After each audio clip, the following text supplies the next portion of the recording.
Hello students, मैं पूजा भट्ट आपका अपने channel English with Pooja ma'am में आपका स्वागत करती हूँ।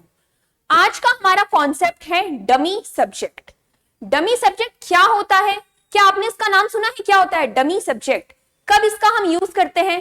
क्या आपको इसका यूज करना आता है? और सबसे बड़ी बात, आज का हमारा क्वेश्चन है it is I me who am is ready to do it. ये आपका आज का क्वेश्चन है जिसका जवाब आपको अभी नहीं देना है। पूरी वीडियो देखिए लास्ट तक, उसके बाद आपको कमेंट सेक्शन में कमेंट करके बताना है कि यहां पर इस सेंटेंस में क्या इस्तेमाल होगा, इट इज आई और मी हु एम या is ready to do it. तो आप लोग पहले पूरी वीडियो देखिए, उसके बाद कमेंट करना, तो मुझे पता चलेगा कि आप लोगों को ये कॉन्सेप्ट समझ में आया डमी सब्जेक्ट का या नहीं। तो चलो हम अब आज की वीडियो स्टार्ट करते हैं। देखिए, सबसे पहले देखो डमी क्या होता है। आपने देखा होगा, आप मार्केट वगैरह कहीं भी जाते हैं तो वहां पे डमीज लगे होते हैं, है ना। उसमें क्या है, जैसे कपड़े की दुकान में आप चले गए तो वहां पे उसमें डमी में अलग अलग कपड़े रखे हुए होते हैं। तो डमी क्या हो गया? पुतला। मतलब इंसान की ही तरह क्या बना दिया, एक हमें किसी की जरूरत थी तो हमारे पास रियल पर्सन नहीं था। अब आप रियल पर्सन को तो खड़ा कर नहीं सकते हो अलग अलग कपड़े पहना के दिन भर, तो हमने रियल की जगह एक आर्टिफिशियल क्या करा, एक आर्टिफिशियल को यूज किया जिसको हमने नाम दे दिया डमी। तो डमी का मतलब होता है जब रियल चीज प्रेजेंट ना हो उसके प्लेस पे जिसको आप यूज करते हैं वो हो गया आपका डमी। तो डमी सब्जेक्ट भी क्या है? Artificial subject. मतलब आपके पास जो रियल सब्जेक्ट है या तो आपको उसके बारे में पता नहीं या रियल सब्जेक्ट है ही नहीं। तो जब रियल सब्जेक्ट होगा ही नहीं तो आप सेंटेंस को कैसे बनाओगे? कोई भी सेंटेंस बनाने के लिए आपको एक सब्जेक्ट की जरूरत होती ही है ना। अगर आप इंपेरेटिव सेंटेंसेस को छोड़ दें जो कि वर्ब की फर्स्ट फॉर्म से स्टार्ट होते हैं तो बाकी सब तरीके के सेंटेंस में आपको सब्जेक्ट की जरूरत होती है। तो लेकिन अगर आपके पास सब्जेक्ट है ही नहीं तो आप कैसे सेंटेंस को बनाएंगे? उसी के लिए आपका कॉन्सेप्ट आया है डमी सब्जेक्ट का। डमी सब्जेक्ट देखो अब कौन कौन से होते हैं। अगर सपोज मुझे लिखना है वर्षा हो रही है, वर्षा हो रही है, तो मैं कैसे लिखूं? कैसे मैं इस बात को लिखूंगी वर्षा हो रही है? तो मैंने लिखा it is raining, it is raining. यहां पर मेरे पास कोई सब्जेक्ट नहीं था तो यहां पर मैंने एक डमी सब्जेक्ट किसका इस्तेमाल किया? इट का इस्तेमाल यहां पे किया। ठीक है, अगर मैं बोलूं कि मेरी घड़ी में, या मैं सिंपल बोलूं कि घड़ी में 2 बज रहे हैं, घड़ी में 2 बज रहे हैं, तो मैंने ऐसे लिखा it is 2 PM by the watch, it is 2 PM by the watch.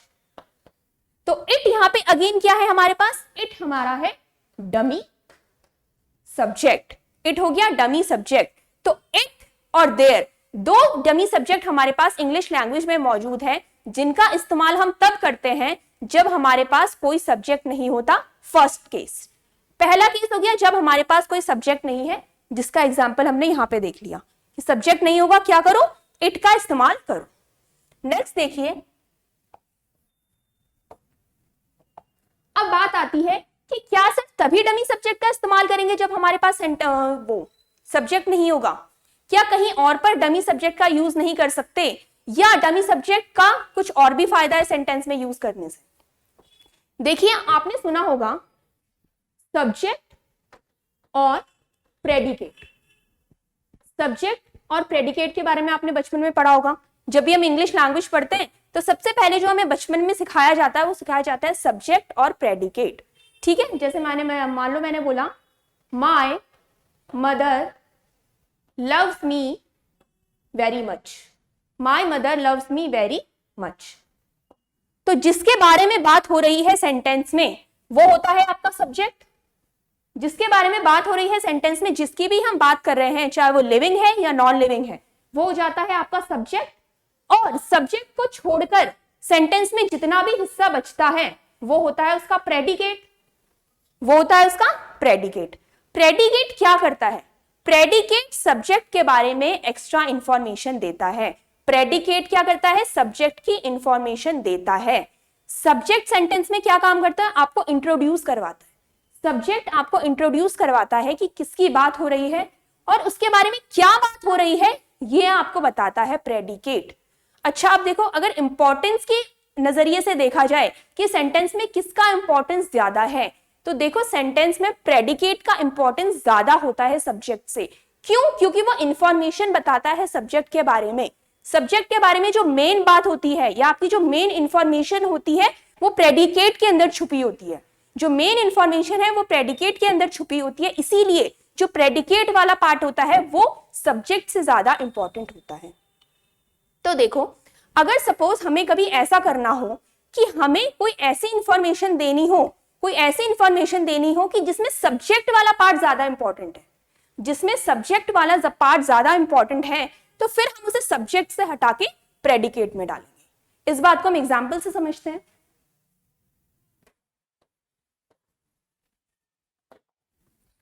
देखो, अगर मैं कहूं देयर, दूसरा सेंटेंस देखो पहले, a women is standing outside the gate. A women is standing outside the gate. इस सेंटेंस में आपका सब्जेक्ट है अ वुमेन और उसकी जो इंफॉर्मेशन है, उसके बारे में जो बात कही गई है वो है कि वह गेट के बाहर खड़ी है। अब वुमेन हो गया सब्जेक्ट, ये इंपॉर्टेंट नहीं है, वो क्या कर रही है, वो खड़ी है गेट के बाहर, वो बैठी है गेट के बाहर, वो गेट के बाहर कुछ बेच रही है। तो जो भी प्रेडिकेट में होगा वो पार्ट ज्यादा इंपॉर्टेंट हो जाता है। वुमेन यहां पर ज्यादा इंपॉर्टेंट नहीं है, इस सेंटेंस में वुमेन की इंपॉर्टेंस ज्यादा नहीं है, मोस्ट इंपॉर्टेंट पार्ट होता है प्रेडिकेट वाला।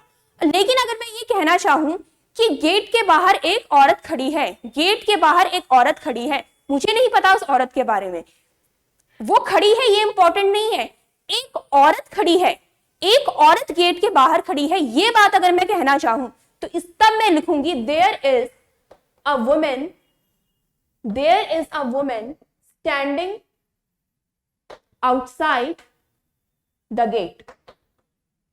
There is a woman standing outside the gate. अब मैंने क्या किया, मैंने एक डमी सब्जेक्ट लिया देयर, डमी सब्जेक्ट लिया देयर, जिसकी क्या है सेंटेंस में कोई इंपॉर्टेंस नहीं है, ठीक है। जो इसके आगे का जो प्रेडिकेट का पार्ट है वो इंपॉर्टेंट है, क्या कि एक वुमेन है। अब यहाँ पे वुमेन भी उतनी ही इंपॉर्टेंट है, वुमेन की भी इतनी ही इंपॉर्टेंस है जितना कि उसका खड़े होने की, कि एक औरत गेट के बाहर खड़ी है, ये पूरी ही बात इंपॉर्टेंट है। जबकि इस वाले सेंटेंस में इंपॉर्टेंस इस बात पे जा रही थी कि वह वुमेन जो है वो खड़ी है गेट के बाहर, वह खड़ी है, ये बात पे ज्यादा इंपॉर्टेंस डल रही थी। तो जब हमें क्या करना होता है, इम्फेसिस डालना होता है किसी बात पे, किसी बात पे इम्फेसिस डालना है, जोर डालना है, उसकी इंपॉर्टेंस दिखानी है, तो उस पार्ट को हम प्रेडिकेट वाले पार्ट में रखते हैं। तो जब हमने सब्जेक्ट को ही प्रेडिकेट में रख लिया तो अब सब्जेक्ट में क्या रखें, सब्जेक्ट में फिर हम रखते हैं डमी सब्जेक्ट, ठीक है। या तो आप इट रख लीजिए या आप देयर रख लीजिए, इन दोनों में से किसी का भी इस्तेमाल करके आप सेंटेंस बना सकते हैं।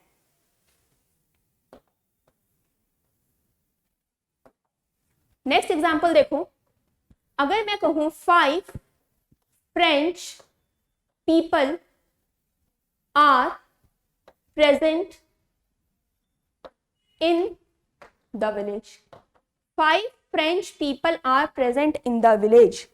गांव में 5 फ्रेंच पीपल, फ्रेंच लोग मौजूद हैं, 5 फ्रेंच पीपल हैं, ठीक है। सब्जेक्ट को इंट्रोड्यूस करा दिया, वो गांव में मौजूद हैं, ये बात ज्यादा इंपॉर्टेंट है।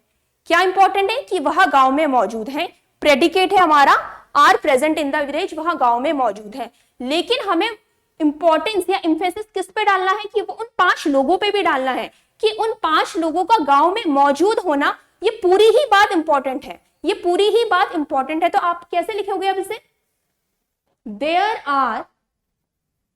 Are 5 French people in the village। there are 5 French people in the village। अब there हो गया आपका डमी सब्जेक्ट और पूरा का पूरा इंफेसिस चला गया आगे वाली बात पे कि 5 लोग गांव में मौजूद हैं, ये पूरी की पूरी बात हमारी इंपॉर्टेंट हो गई। तो आपने क्या किया, इस सेंटेंस को आप ऐसे भी लिख सकते थे। देखा जाए तो ग्रामेटिकली दोनों ही सेंटेंस क्या है, बिल्कुल सही है, दोनों ही तरीके से आप सेंटेंस का इस्तेमाल कर सकते हैं। बस सिर्फ इस बात से फर्क पड़ता है कि बात आप कहां पे किसको ज्यादा इंपॉर्टेंस देना चाहते हैं, किस बात को ज्यादा इंपॉर्टेंस देना चाहते हैं, उस बात को आप प्रेडिकेट में रखेंगे। ठीक है,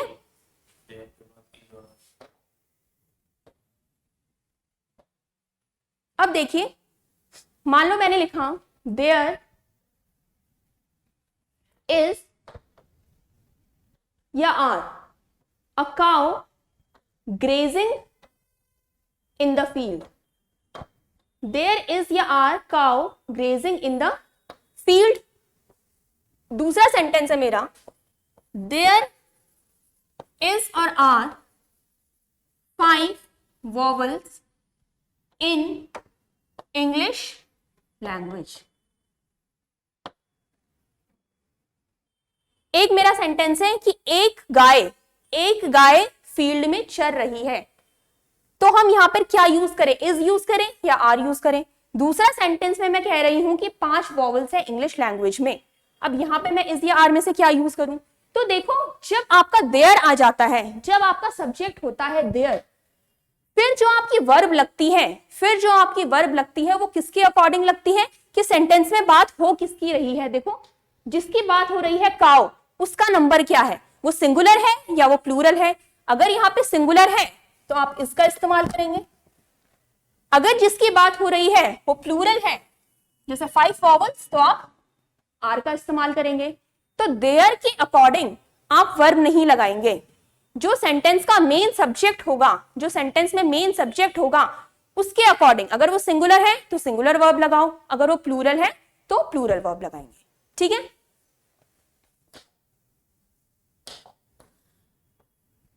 नेक्स्ट है हमारा इट। इट भी हमारा डमी सब्जेक्ट है। ठीक है, जैसे हमने लिखा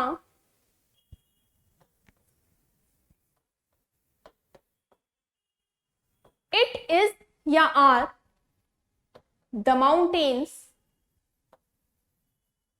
that attracts me the most. ये वो पहाड़ है जो मुझे सबसे ज्यादा आकर्षित करते हैं, ये वह पहाड़ है जो मुझे सबसे ज्यादा आकर्षित करते हैं। तो देखिए, इस सेंटेंस में क्या है, आपका सब्जेक्ट है आपका इट और प्रेडिकेट है आपकी ये पूरी बात कि माउंटेन्स मुझे आकर्षित करते हैं। ठीक है, अब दूसरी चीज देखिए आप, अब हम यहां पर इज लगाएं या आर लगाएं, क्या यहां पर भी देयर वाला ही रूल लगेगा कि जैसे देयर में जो मेन सब्जेक्ट होता है उसके अकॉर्डिंग वर्ब लगती है, क्या इट में भी ऐसा ही यूज होता है, सेम कॉन्सेप्ट लगता है?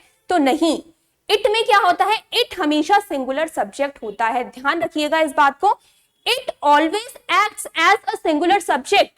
इट हमेशा सिंगुलर सब्जेक्ट की तरह ही बिहेव करेगा, फिर चाहे आपने बात करी हो प्लूरल की या सिंगुलर की, उस बात से कोई फर्क नहीं पड़ेगा। ध्यान रखिएगा इस बात को, इट एक सिंगुलर सब्जेक्ट होता है, इसीलिए उसके आगे जो आप वर्ब का इस्तेमाल करेंगे वो भी सिंगुलर ही होगी। तो चाहे आप माउंटेन्स की बात करें या आप माउंटेन की बात करें, यहां पे क्या ही आएगा, इज ही आएगा, सिंगुलर वर्ब ही आएगी। ठीक है,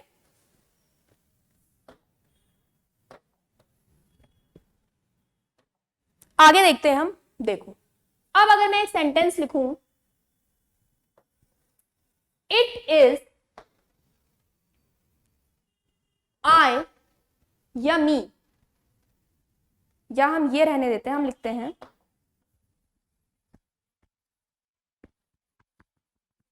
इट इज ही और him who has done this work. It is he और him who has done this work. ये वो ही है, ये वो है जिसने यह काम किया है। तो देखिए, सबसे पहले इट का इस्तेमाल करने से क्या हुआ, एम्फेसिस आया इस पर्सन पे, एम्फेसिस आया इस पर्सन में कि यह वह पर्सन है जिसने यह काम किया है, यह वह पर्सन है जिसने यह काम किया है। तो इट का यूज करने से आपका क्या फर्क पड़ा, यहाँ पे एम्फेसिस आ गया आपका ही पे। और अगर आप इस सेंटेंस को ही से बना के शुरू करते तो कभी भी ही वाली बात पे एम्फेसिस नहीं जाता, एम्फेसिस जाता उसके आगे जो प्रेडिकेट यूज किया है उस पे। हाँ, तो अब हम देखते हैं कि यहाँ पे ही का इस्तेमाल करेंगे या हिम का इस्तेमाल करेंगे। यहाँ पर प्रोनाउन का सब्जेक्टिव केस यूज होगा या ऑब्जेक्टिव केस होगा। तो हम ये जानते हैं कि अगर प्रोनाउन सेंटेंस में सब्जेक्ट की तरह यूज हो रहा है तो हम उसका सब्जेक्टिव केस यूज करते हैं, अगर वह ऑब्जेक्ट की तरह यूज हो रहा है तो हम उसका ऑब्जेक्टिव केस यूज करते हैं। लेकिन अब यहाँ पे यही पता लगाना तो मुश्किल है कि यहाँ पे ये जो पर्सन है जिसकी बात हो रही है वो यहाँ पे सब्जेक्ट है या ऑब्जेक्ट है, क्योंकि हमने ये देख लिया कि हमें तो ये तो पता है कि इट क्या है, भले ही डमी सब्जेक्ट है, भले ही वह डमी सब्जेक्ट है, लेकिन सब्जेक्ट तो है, सब्जेक्ट तो सेंटेंस का है इट। तो अगर इट सेंटेंस का सब्जेक्ट हो गया तो यहां पर ये जो बंदा है, ये जो पर्सन है, ही या हिम, ये सब्जेक्ट की तरह सेंटेंस में काम करेगा या ऑब्जेक्ट की तरह काम करेगा। तो देखिए, जब भी ये है आपका डमी सब्जेक्ट, ये है आपका डमी सब्जेक्ट, और ये किसकी तरफ इशारा कर रहा है, इस पर्सन की तरफ इशारा कर रहा है। सेंटेंस का मेन सब्जेक्ट है आपका ये पर्सन, मेन सब्जेक्ट, या आप इसे क्या भी कह सकते हैं, रियल सब्जेक्ट। देखिए, जो कार्य किया है वो किया तो इसी पर्सन ने है, उस कार्य को करने वाला तो यही पर्सन है। इट का इस्तेमाल, डमी सब्जेक्ट का इस्तेमाल सिर्फ हमने इस पर्सन पे एम्फेसिस डालने के लिए किया है, और बाकी इट का कोई भी यूज नहीं है, वो रहेगा आर्टिफिशियल ही, वो रहेगा डमी ही, ठीक है, अनइम्पॉर्टेंट। मेन जो इंपॉर्टेंट जिसने काम किया है वह यही पर्सन है, सब काम करने वाला पर्सन कौन है, ये। तो सेंटेंस का सब्जेक्ट अभी भी यही है। आप ये नहीं बोलेंगे कि सेंटेंस का सब्जेक्ट ये है, ये डमी सब्जेक्ट है, ये सब्जेक्ट है लेकिन डमी, जो मेन जिसने कार्य किया है वो है ये पर्सन। तो अगर मेन सब्जेक्ट सेंटेंस का ये है तो फिर हम ऑब्जेक्टिव केस क्यों इस्तेमाल करेंगे, नहीं करेंगे ना। तो ऑब्जेक्टिव केस हम यूज नहीं करेंगे यहाँ पे आपका आएगा प्रोनाउन का सब्जेक्टिव केस। तो यहाँ पे आप ही का यूज करेंगे। इट इज ही, यह वो पर्सन है जिसने यह काम किया है, ठीक है। तो यहाँ पे समझे आप, जैसे हमने कहा it is I who has या have done this project. It is I who has done this project. यह मैं ही हूं जिसने यह प्रोजेक्ट किया है। तो जैसे अब आपको यहाँ पे समझ आ रहा होगा कि इट का इस्तेमाल करने से सारा का सारा एम्फेसिस आ गया अगले वाले में, प्रेडिकेट पार्ट में एम्फेसिस आ गया कि मैं हूं वह जिसने यह काम किया है, पहली बात। दूसरी बात, आपको यह समझ आ गया कि यहाँ पे जो रियल सब्जेक्ट है वो कौन है, आई। तो इसीलिए आपने यहाँ पे आई की जगह आपने यहाँ पे क्या यूज किया, आई का यूज किया। अब देखिए, अब जो आगे आपकी वर्ब है मेन वर्ब, वो मैं किसके अकॉर्डिंग लगाऊं, वो मैं डमी सब्जेक्ट के अकॉर्डिंग लगाऊं या मैं रियल सब्जेक्ट के अकॉर्डिंग लगाऊं। तो शायद ये बात आप लोग समझ रहे होंगे कि वर्ब अब यहाँ पे जब देखो जब सेंटेंस में सब्जेक्ट ही मेन ये वाला है तो वर्ब भी तो इसी के अकॉर्डिंग लगेगी। तो अब जो वर्ब आप इस्तेमाल करोगे वो मेन सब्जेक्ट के अकॉर्डिंग करोगे, ना कि डमी सब्जेक्ट के अकॉर्डिंग, ठीक है। डमी सब्जेक्ट के देखो इसके अकॉर्डिंग तो यहाँ पे इज आ गई, इसके अकॉर्डिंग इज आ गई, इसका काम खत्म, इसका अब यहाँ पे कोई भी रोल नहीं है इस सेंटेंस में। जो वर्ब आगे यूज होगी वो होगी मेन सब्जेक्ट के अकॉर्डिंग। तो आई के अकॉर्डिंग आप लोग क्या इस्तेमाल करेंगे, हैव। तो it is I who have done this project. तो जो मेन सब्जेक्ट है वर्ब हमेशा मेन सब्जेक्ट के अकॉर्डिंग ही यूज होगी, ठीक है।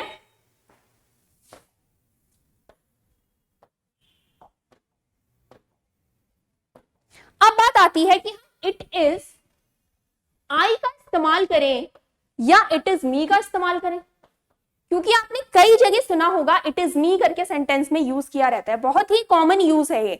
इट इज आई से ज्यादा आपने इस्तेमाल देखा होगा इट इज मी का। तो क्या इट इज मी कहना भी सही होता है, क्या जो लोग इट इज मी कह रहे हैं वो गलत कह रहे हैं, क्या हम इट इज आई और मी दोनों का ही इस्तेमाल कर सकते हैं। तो देखिए, स्पोकन वाली जो इंग्लिश है और ग्रामर वाली जो इंग्लिश है उनमें थोड़ा सा फर्क होता है, ठीक है। इट इज मी क्या है आपकी इनफॉर्मल लैंग्वेज में, मतलब कि आपस की बोलचाल की भाषा में इट इज मी बोलने का प्रचलन बहुत ज्यादा है। आप इट इज मी बोल लीजिए, कोई दिक्कत नहीं है। लेकिन जब हम ग्रामेटिकल उसके यूज में आएंगे कि एग्जैक्ट क्या होना चाहिए, तो एग्जैक्ट यूसेज आपका क्या ही होगा, it is I. It is आई। क्यों? क्योंकि आप समझ ही चुके हैं कि यहाँ पे इट क्या है, मेन सब्जेक्ट तो है नहीं, मेन सब्जेक्ट होगा उसके आगे वाला। तो अगर मेन सब्जेक्ट ये है तो यहाँ पे हम क्या करेंगे, उसकी सब्जेक्टिव फॉर्म ही तो यूज करेंगे। तो मी का इस्तेमाल यहाँ पे लिखने में गलत है, बोलने में अगर आप बोलना चाहें तो बोल सकते हैं, वरना इट इज आई ही बोले, वो ज्यादा प्रॉपर रहेगा। तो अब हमने जो सेंटेंस के स्टार्टिंग में आपको सवाल दिखाया था, फिर से देख लेते हैं एक बार। It is me who, it is I या it is me who am या is ready to do it. तो इस सेंटेंस का आंसर कि आप यहां पे क्या इस्तेमाल करेंगे और करेक्ट सेंटेंस क्या होगा, इसका आंसर मैं नहीं बताऊंगी आपको, इसका आंसर आप लोग कमेंट बॉक्स में कमेंट करेंगे, ठीक है। और जिससे मुझे समझ आएगा कि आप लोगों को डमी कॉन्सेप्ट का जो भी ये कॉन्सेप्ट है ये अच्छे से समझ में आ गया है। उसके बाद जो इसका करेक्ट आंसर होगा वो हम कमेंट में पिन कर देंगे, ठीक है। तो ठीक है बच्चों, फिर हम अगली क्लास में मिलते हैं अगले कॉन्सेप्ट के साथ। आप क्या पढ़ना चाहते हैं? क्या कोई टॉपिक आपको बहुत ज्यादा कंफ्यूज करता है? क्या आप जानना चाहते हैं कि मैं इसको करेक्टली कैसे यूज करूं? तो जाइए कमेंट सेक्शन पे कमेंट कीजिए कि आप किसके बारे में पढ़ना चाहते हैं और हम उसी पे वीडियो लेके आएंगे। तो चलिए बच्चों, मिलते हैं फिर अगली क्लास में नए कॉन्सेप्ट के साथ। धन्यवाद।